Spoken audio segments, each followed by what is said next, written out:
looking for some of the crumbs that got dropped last night here. Glad you're here. Thanks for coming. I hope you enjoyed the dinner as much as we did last night. It was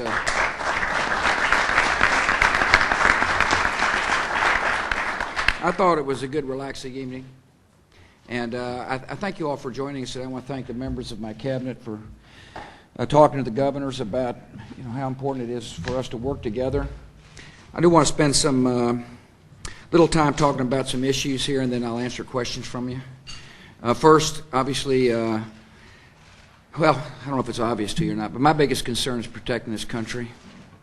You got to know something, that a lot of my thinking was defined on September the 11th. I wake up every day thinking about another attack, and that's my job. It's what the people expect. I think about how to have the best intelligence possible to find out where the enemy is and what they're thinking so we can react. I think about making sure that Homeland Security and our states work closely together. I wish that wasn't the way it was, but it is. That's the reality of the world in which we live. It's easy to kind of hope that these radicals and extremists go away. We've got a two-pronged strategy in dealing with them. One is to stay on the offense and bring them to justice. And two, spread the conditions necessary to defeat an ideology of hatred. I like to say we're in an ideological war that's going to last a while. That's what I believe. That's the basis on which I'm making decisions to protect the country. We've got active fronts in this war on terror. One is Afghanistan, the other is Iraq. These are the most visible fronts. Let me rephrase that. There are other active fronts. The most visible fronts are in Afghanistan and Iraq. I thank you very much for going over to visit the Guard troops and Reserve troops from your states that are there. I appreciate it. It matters to those troops that you take time as a commander-in-chief to thank them. And it matters to their families that people are paying attention to them. You've got two governors who are active in the Guard and Reserve, Governor Blunt and Governor Sanford. He's not here because he's at an Air Force Reserve meeting, as I understand, and I appreciate very much the example you all are setting. Obviously, there's concerns about the decisions I have made regarding Iraq, and I understand that. Look, there's a lot of debate here in Washington, D.C., and if you want, we can spend some time during the question and answer talking about why I make the decisions I made. But you just got to understand the main reason why is because I understand the consequences of failure in Iraq. If we leave before that country can govern itself and sustain itself and defend itself, there will be chaos. And out of chaos will become vacuums, and out of vacuums will become an emboldened enemy that would like to do us harm. I like to remind people that if we leave Iraq before the job is done, the enemy will follow us here. And if our job is to protect this country, it's important we get it right in Iraq. And so I made a decision that I think is more likely to succeed than any of the alternatives that were presented to me. Now, I know you're concerned about the funding for your troops, so am I. I hope out of all this debate, and by the way, there is you just got to understand here in Washington, I do not believe that someone is unpatriotic if they don't agree with my point of view. On the other hand, I think it's important for people to understand the consequences of not giving our troops the resources necessary to do the job. So I'm looking forward to a healthy debate. I'm also looking forward to defending, strongly defending, the budgets we send up to Congress to make sure those troops who are in harm's way have the resources and that we have the flexibility necessary to, and our commanders have the flexibility necessary to execute the plan we've laid out. I understand Pete Pace was here and visited with you. Hope he was able to answer your questions about Guard funding. We submitted a strong budget for 2008, and we're going to need your help to make sure Congress keeps that budget intact. The temptation sometimes is to take a little bit from the defense and add it to here. And if you're concerned about making sure your troops get what they need, make sure you call your congressman or your senator. The economy's good. We intend to keep it that way.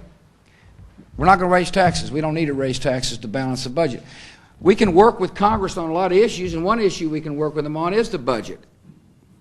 They want to balance the budget. The administration wants to balance the budget. And Director Portman submitted a plan that balances the budget within 5 years without raising taxes. The reason I think it's important to keep taxes low is because I think that's important to sustain economic growth and vitality. I'm worried about running up taxes and slowing down the entrepreneurship that is alive and well here in America. I wish I had the line item veto like you all do, or some of you do. It makes it easier to deal with the issues like earmarks or these interests that get stuffed into these bills at the last minute without having been debated. And I'm going to keep working with Congress to try to get line item vetoes. If you want to give the President a hand, you might suggest to Congress to let me have the tools that many of you have in this room. You know, it works. It makes sense. It helps keep those budgets lean and focused and having the priorities real clear. I'm looking forward to working with Congress on health care. I know that Michael has been spending some time with you. I firmly believe, and I know Mike agrees, that the states are oftentimes the best place to reform systems and to work on programs that meet needs. We believe one of the biggest needs is to make sure private health insurance is available to a lot of folks in our country, and so the Affordable Choices program is a real program, and I thank Mike for spending time with you, talking about it, and wanting to work with you to get it designed properly so it works. And I also strongly believe we need to change our tax code. It's a tax code that says if you're single or you're working for a company that doesn't provide insurance, you're discriminated against relative to the person working for a big corporation. And it doesn't make sense. If you want people to be able to have health insurance, to be able to afford private insurance, it makes sense to reform the tax code. And we look forward to working with you on that. I look forward to working with you in Congress on reauthorizing No Child Left Behind. I know Margaret talked about it. Real challenge facing this country is whether or not we're going to be competitive, whether or not we've got the skill set necessary to fill the jobs of the 21st century. If we don't, they'll go elsewhere. That's just what happens in a globalized world.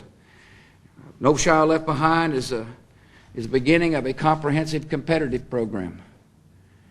And we want to work with you to make sure it works properly, to make sure that accountability is used properly.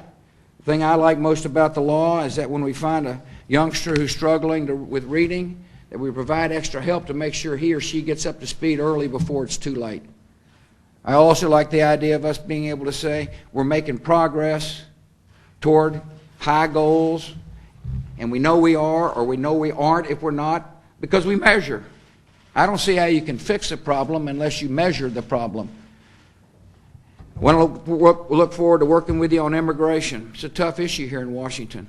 I strongly believe Congress needs to pass comprehensive immigration reform.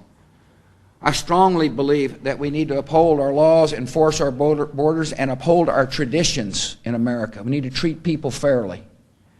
I'm looking forward to working with Congress on energy policy. We've made some progress through comprehensive energy bills. There's more to be done.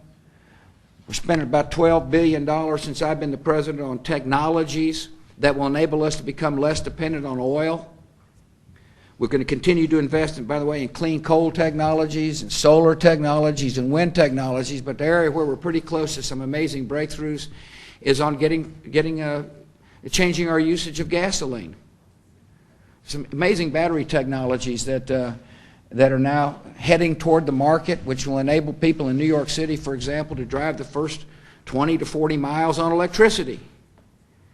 That'll make us less dependent on oil from overseas.